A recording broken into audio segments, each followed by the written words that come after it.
The screen was dark, casting a faint glow on Ravi's face as he sat alone in his room. His smirk widened while scrolling through the live stream replay, replaying the boy's hesitance, the trembling hands, and the sheer terror in his eyes. Ravi leaned back in his chair, satisfied with the chaos he had helped orchestrated. It was all a joke at first, a harmless prank to see how far the naive village boy would go. But now it had grown into something far beyond his expectations. The group chat buzzed with notifications, their so-called friends dropping comments filled with laughter and emojis. "Can you believe he actually did it?" one message read. "Man, this guy's desperate AF," said another. Ravi chuckled to himself, but a gnawing discomfort began to creep into his chest. This wasn't just fun anymore. The requests had gotten darker, and the boy's reactions, his fear, his confusion, were too real. It wasn't like before when they just egged him on for a laugh. The stakes had escalated in a way Ravi hadn't anticipated. One of the others, Ankit, sent a voice message. "Yo, Ravi, this is getting weird. You should tell him it's a prank now. I mean, he's losing it, man." Ravi frowned, muting the group. "Tell him it's a prank," he muttered to himself. "Not yet. It's too good." But deep down, something about it all felt wrong. The dark web wasn't supposed to take things this far. It was just a platform to mess with him. Ravi had created the initial link himself, found a dodgy site that promised anonymity, and sent the boy into a rabbit hole of fake buyers and escalating demands. He'd even posed as some of the buyers to keep the game going. But now, there were requests coming from people Ravi didn't recognize. Months passed since the boy's tragic death, and Ravi tried his best to bury the memory of what had happened. Life had returned to a strange semblance of normalcy, though Ravi often found himself staring blankly into space, as if expecting to hear the boy's voice once again, asking for help, or perhaps offering some explanation for the horrors he had endured. But nothing ever came. The boy was gone, and Ravi knew deep down that there was no returning from that abyss. Life moved on. Ravi kept his distance from the dark web, pretending it was all just a twisted joke. He continued with his routine, finding comfort in the mundane. School, social gatherings, and his friends. Those same friends who had set the boy on the path to destruction. They continued to make light of it, treating the whole affair as nothing more than a regrettable prank, something they could laugh about in hushed tones, hoping no one else would ask questions. Ravi couldn't shake the feeling that something wasn't quite right, that there were lingering shadows in the corners of his mind, but he pushed those thoughts away. He wanted to believe it was over, that everything was finished. But one evening, when Ravi came home from a long day at school, he found something on his doorstep that made his stomach twist. A plain, unmarked package. He glanced around, wondering if anyone was watching. It seemed ordinary at first glance, but the dread began creeping in before he even opened it. The moment he touched the box, he knew. It felt wrong. With trembling hands, Ravi tore open the packaging. Inside, he found a pair of shoes that looked disturbingly familiar. They were scuffed and worn, but he recognized them instantly. They were the boy's shoes. But that wasn't all. There, folded within the shoes, was a note. The handwriting was jagged, erratic. As Ravi read the words, a cold chill washed over him. "I'm free now. Are you?" Ravi's heart skipped a beat. His blood ran cold. His fingers trembled, and for the first time in months, his mind raced with memories he had tried to forget. The boy, the dark web, the terrible things he had done. The thought that somehow, some way, it wasn't over, didn't just terrify him, it paralyzed him. Ravi stood frozen for a moment, staring at the note in disbelief. He had known it was only a matter of time, but he hadn't truly expected this moment to come. Not like this. The boy's shoes, the note. It was a cruel reminder that things were far from over. His mind flashed back to the days before the boy's death. How they had laughed, how they had dismissed everything as a joke. They never expected it to go this far. They never understood the true depth of what they had done. Ravi tried to dismiss it, to tell himself it was just some sick twist, some way for the boy to get one last laugh from beyond the grave. But then, instinctively, Ravi reached for his phone. He dialed the number of one of his friends, the one who had been the most eager to prank the boy, the one who had pushed him into it all. The phone rang, then went silent, before the voice on the other end finally picked up. "Ravi, what's up?" His friend's voice sounded unbothered, casual, as though nothing had changed. But there was something different in the tone, a nervous edge. Something wasn't right. "Hey," Ravi began, trying to keep his voice steady. "I got something today, a package, the boy's shoes, and a note. It said, 'I'm free now, are you?'" There was a long pause. Too long. Then, Ravi heard the unmistakable tremble in his friend's voice. "Wait, you got that too?" The words were rushed, panicked, and Ravi's blood ran cold. I didn't think it would—" "You didn't think what would happen?" Ravi interrupted, his voice rising with anger and confusion. "What is going on? What did we get ourselves into?" I don't know," his friend stammered. "I thought it was just a joke, Ravi. But after you stopped hearing from him, things got strange. The others and I, we thought it was over, but now—" There was a loud bang in the background, followed by muffled voices. Ravi's heart thudded in his chest. "Where are you right now?" Ravi demanded. I'm at home. Just don't come over, okay? I'll explain later." His friend's voice wavered, sounding like he was barely holding it together. Before Ravi could respond, the call ended abruptly. Ravi couldn't shake the feeling that something far more sinister was unfolding. The boy's death hadn't been the end. It was only the beginning.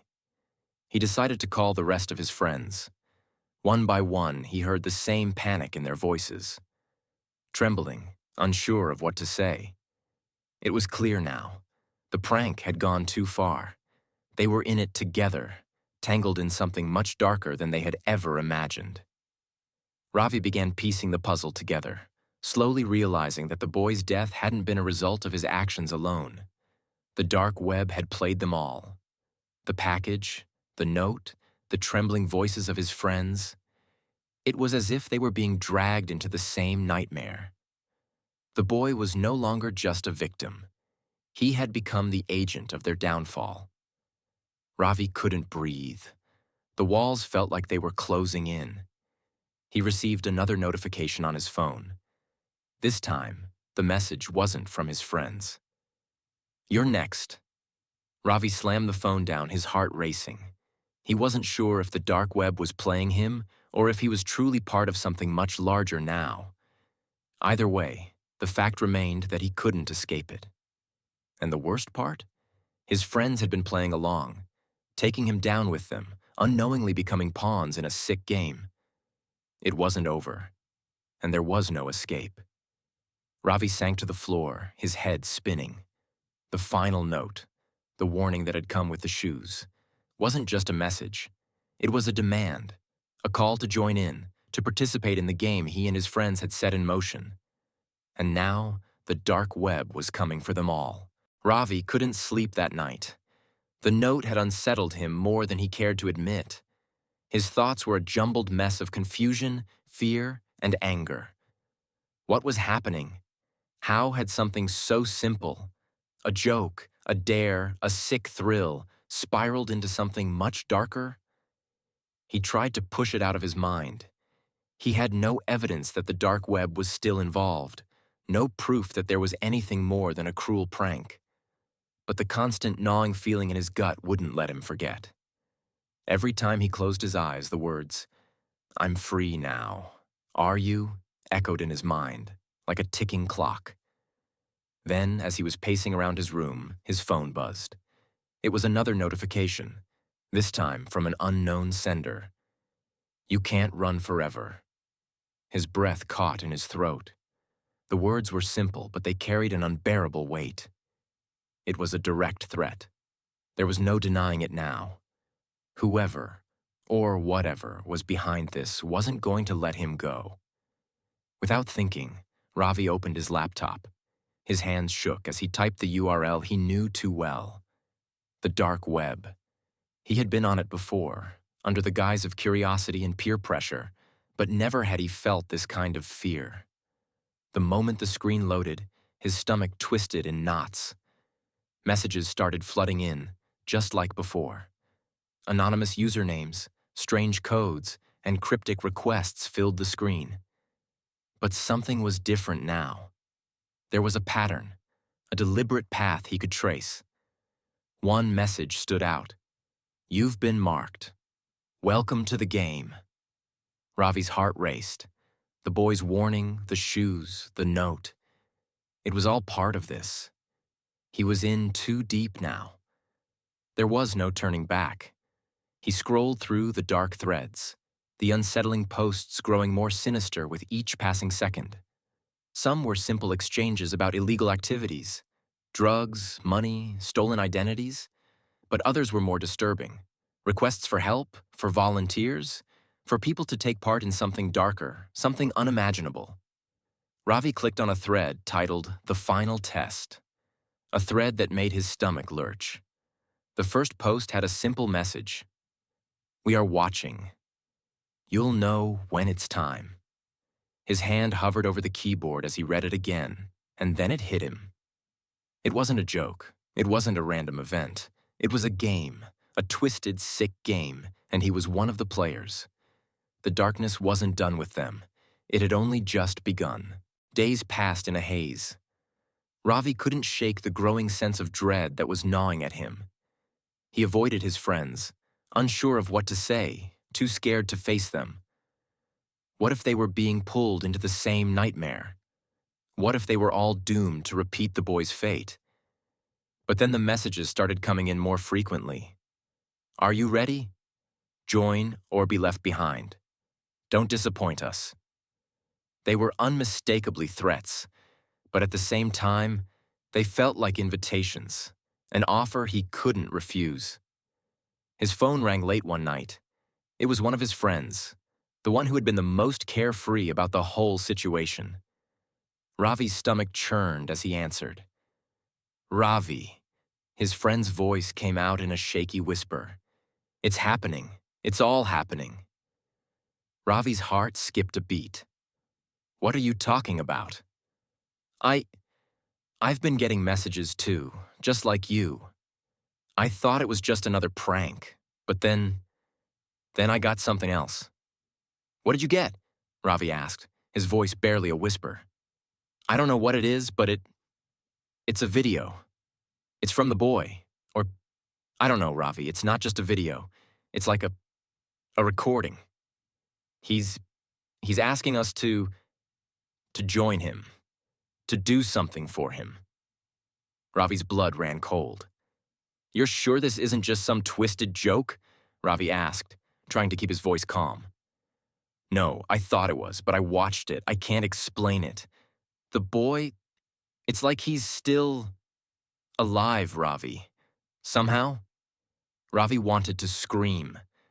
This was exactly what he had feared. The boy hadn't just died. He had been pulled into something else, something darker. And now his friends were being drawn into the same web, the same trap. "Listen," Ravi said, voice shaking.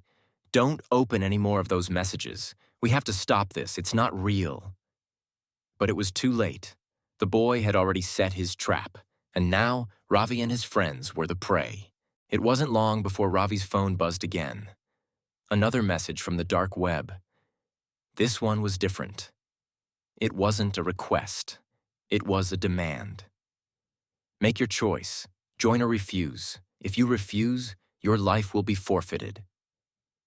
Ravi stared at the screen, unable to breathe. His mind raced as he considered his options. He couldn't let this happen to him. He couldn't let it happen to his friends. But at the same time, he knew there was no way out.